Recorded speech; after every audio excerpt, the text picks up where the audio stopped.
lapanao na foinao ny ainao mba ho famonjena sy fanavodana anay. Izay mihodina mandrakariva aminao, izay manao tsinitsinina ny voninahitra ao, mendrika no alambaraka tokoa zay Jesosy, mendrika ny ho faty mandrakizay zay, kanefa nidiranao avokoa zany rehetra zany mba hahafahanay migioka ny fahatsaranao, hahafahanay miditra ao amin'ilay toerana izay misy anao, hahafahanay miara-manam-boninahitra aminao. Jesosy io, ankehitriny dia manateny zay fa ny teninao hiasa mahery aminay ka ahafahanay mibanjina ny fitiavanao, ahatonga anay atoky anao ary ahatonga anay ko tianao mihoatra ny zavatra rehetra, ka ny andronay ho avy rehetra dia ho fotoana izay amezanay voninahitra anao, Andriamanitra ray zanakary fanay masina. Mitenena ankehitriny araka ny fombanao fomenanao zahay, amin'ny ara-masina sy mahafontsy nokatana zany Jesosy. Amen. Miarabantsika rehetra amin'ny aran'i Jesosy ry havana, tratr'izao andro faharoa amin'ny herinandro masina izao, ny lohahevitry ny fampianarana izay entina amintsika amin'ity hariva ity dia manao hoe Pasika, fahafambaraka ho amin'ny voninahitra, fahafatesana ho amin'ny fiainana.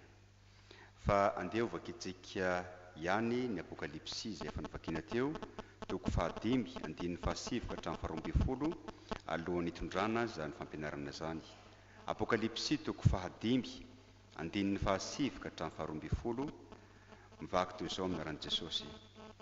Ary ny hira firam-baovao izy ka nanao hoe, ianao no miendrika haka ny boky sy hamantomboka seny, fa voavony ianao ary ny ranao no nanavotanao ho an'Andriamanitra, olona avy tamin'ny fokom-pirenena rehetra sy ny samihafa fiteny sy ny olona ary ny firenena rehetra.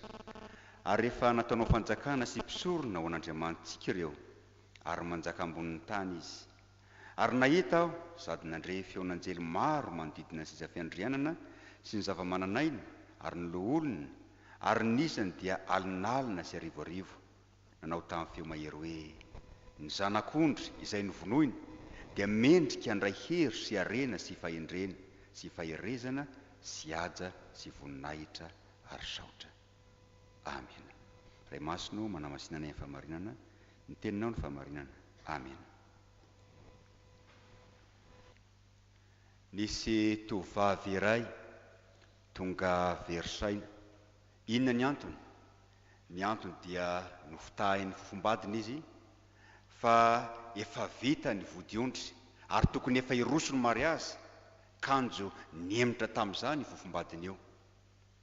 Lehilahy iray namono tena satria sarona ny amin'ny eloka be vava izay nataony, hany ka tsy tatiny ny fahafambaraka izay azony teo anivony manodidina azy, ka dia namono tena izy. Lehilahy iray kosa izay tsy afaka niatrika am-pifaliana tsony ny fiainany taorian'ny nahafaty ny vady aman-janany tamin'ny lozam-pifamoivoizana. Reo ohatra vitsy ireo dia samy maneho fa sady mafy no mavesatra ary tsy zakan'ny olona na ny fahafambaraka na ihany koa ny fahafatesana.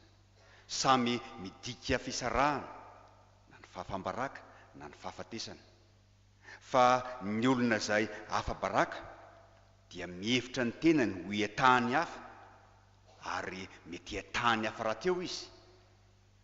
Ny olona kosa izay hiara-ny fahafatesana ny fianakaviana ny olon-tiany dia mazava ho azy fa tafasaraka tanteraka amin'izany olon-tiany na fianakaviana izany izy. Ny soratra masina dia maneho fa ray ny fototry ny fahafambaraka na ny henatra sy ny fahafatesana dia tsinona fa ny fahotantsika izany. Fa talohan'ny fahalavona tamin'ny fahotana dia tsy mbola nisy zany henatra zany, tsy mbola nisy zany fahafambaraka zany, ary tsy nisy ihany koa ny fahafatesana. Fa rehefa nanota tokoa Adamasiva dia indro fa niditra ny enatra, niafina n'Andriamanitra Adamasiva. Ka rehefa nantany Andriamanitra hoe Adamo, aiza moa ianao? Laza ny famenarana izy. Dia hoe Andriamanitra hoe anga no hoaninao ny azo izay norarako tsy hoaninao. Miteraka henatra, miteraka fahafambaraka, ary miteraka fahafatesana. Ny tsy fanarahana ny sitrapon'Andriamanitra, ny fisarahana amin'Andriamanitra. Rehefa nandahan'Andriamanitra ny olombelona hatrany am-piandohana ka mandraka ankehitriny, dia mazana hitantsika eo nivon'ny fiarahamonina ny vokatrany, fahafambaraka, henatra. Kanefa hitantsika eo amin'ny soratra masina ihany koa fa Andriamanitra dia niaro an-tran'ny olona amin'izany fahafambaraka izany, ary mikatsaka mandrakariva mihavelomany.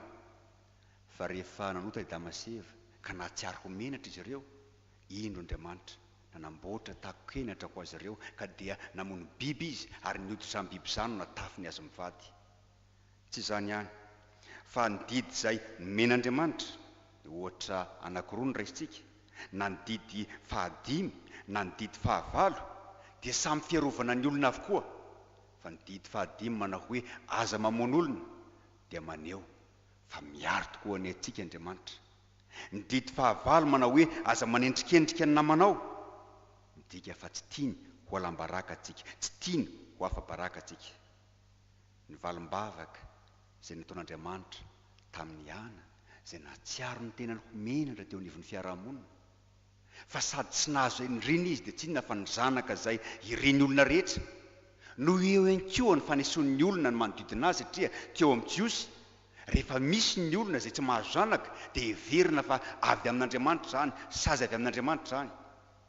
Fa rehefa nangataka tamin'Andriamanitra Iana, dia indro fa nrakofan'Andriamanitra ny voninahiny izy, tsy navelon'Andriamanitra ho afa-baraka izy, ka dia nahazo zanaka soamantsara. Ary tsy teo amin'ny tsirairay ihany izany, fa teo amin'ny zanak'Israely manontolo. Fa nisy taona rehefa niataka tamin'Andriamanitra ny zanak'Israely, indro fa afaka niditra ny fahavalo, afaka nanjaka ny fahavalo, nahatsiaro menatra, nahatsiaro mangahay, ary nahatsiaro ny tenany ho maty aza ny zanak'Israely. Kanefa mandroany izany asehon'Andriamanitra fa tsy te hanala baraka azy ireo izy, te hanome voninahitra azy izy, ka dia milaza izy ao amin'ny Isaia 4:15, andinin'ny 7 sy ny 9 hoe: indray mpimaso monja nahavozako anao, fa amin'ny indrafo lehibe kosa no ampidiko anao. Tamin'ny firetan'ny fahatezerako na nifenako ny tavako taminao indray mpimaso monja, fa amin'ny famindrapo mandrakizay kosa no hamindrako fo aminao hoy Jehova mpanavotra anao.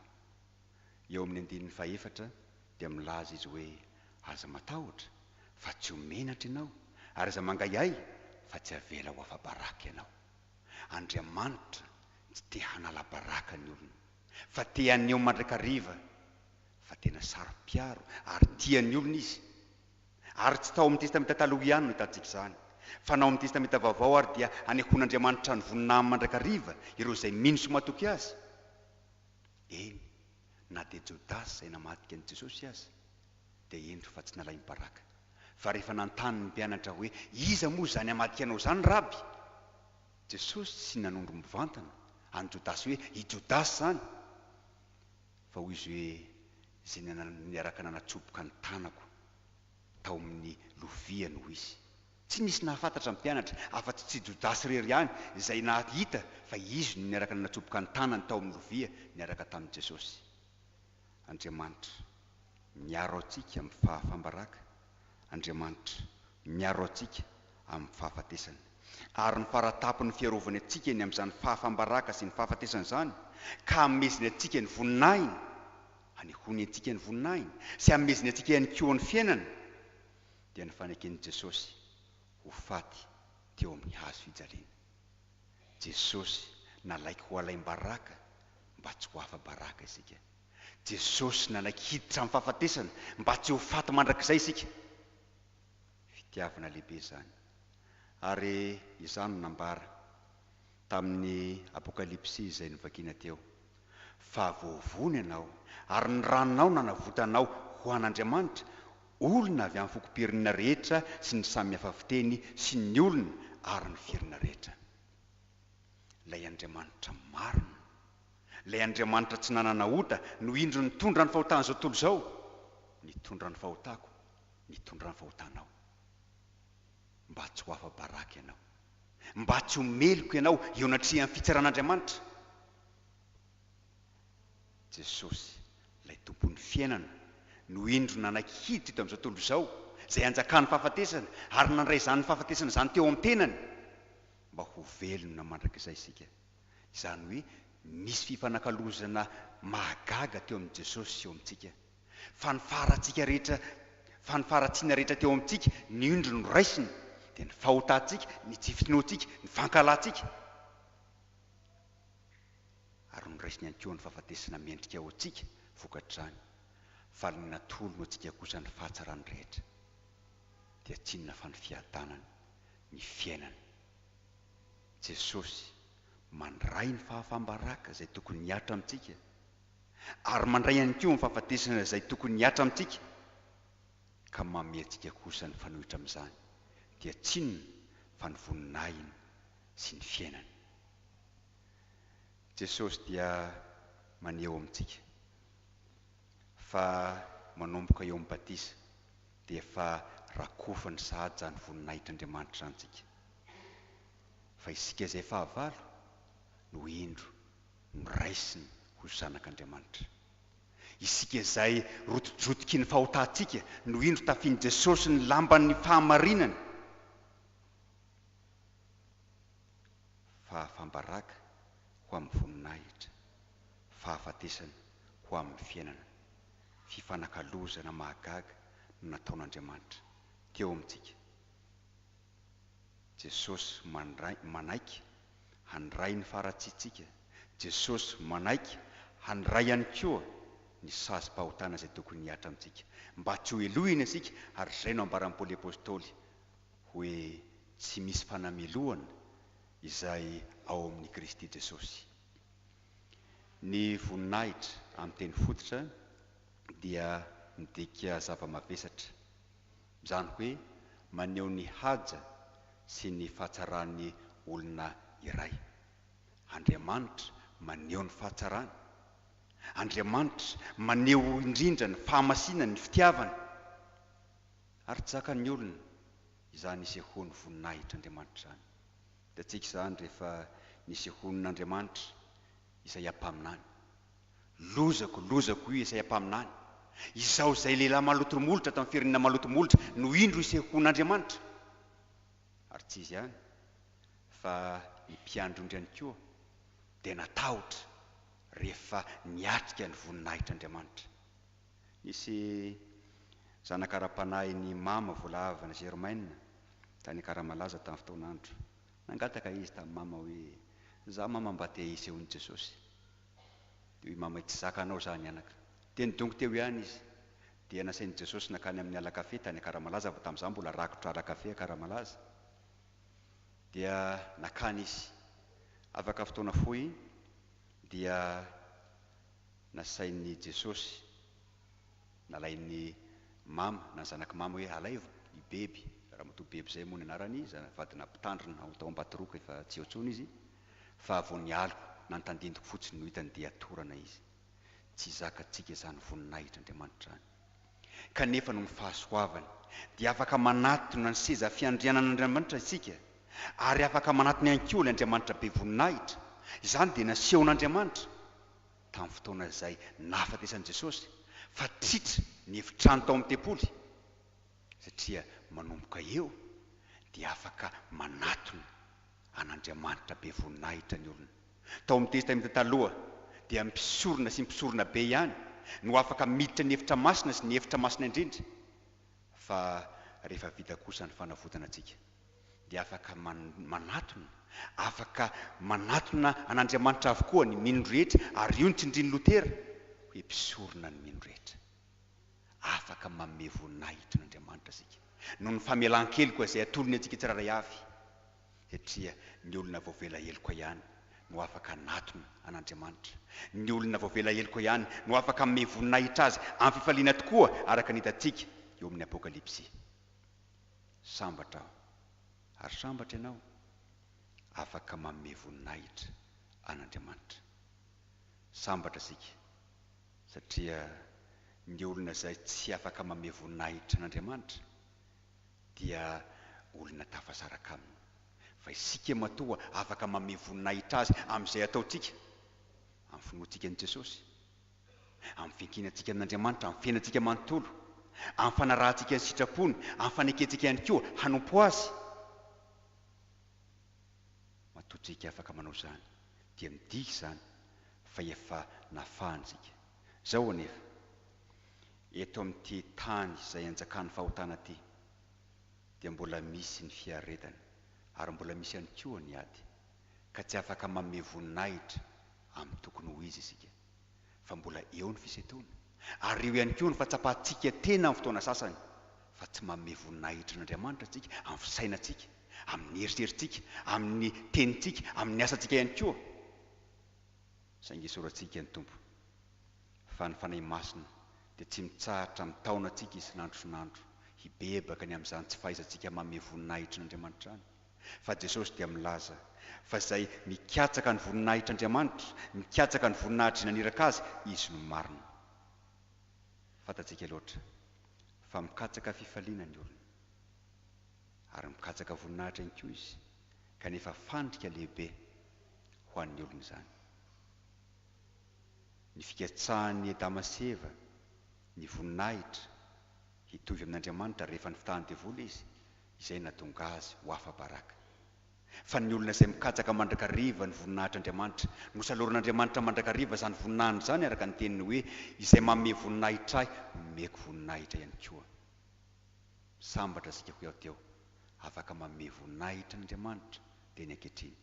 Sambatra sika satria tsy afa-baraka intsontsika, fa efa navela ny helotsika, efa tonga olona isika, ary efa nisalorany atsika ny voninahiny, dia tsinona fa ny mahazanak'Andriamanitra atsika, tsinona fa ny mampiropon'Andriamanitra atsika, na dia mpanota mahanitra azy sika.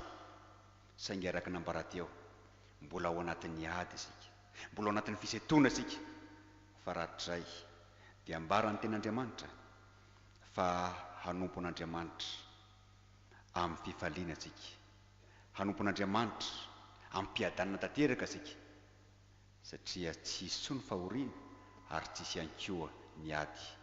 Hamarana antsika rehetra zao fampianarana foy zao dia angatahako isika madika ny Isaia toko 3:30, andininy 4:20 ihany. Isaia toko 3:30, andininy 4:20 ihany. Isaia toko 3:30, andininy 4:20 ihany.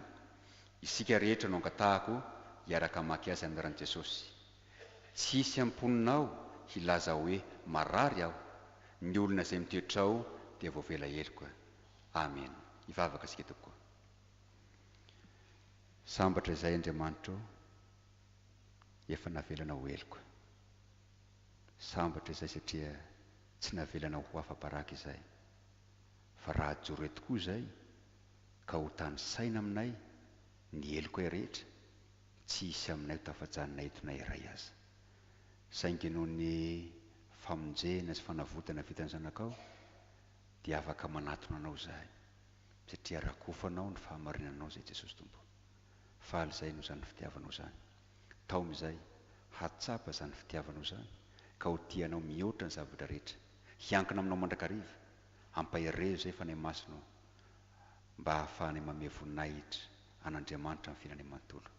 Amin'ny ran'i Jesosy no angatana izany. Amen. Raisy ny fitahina.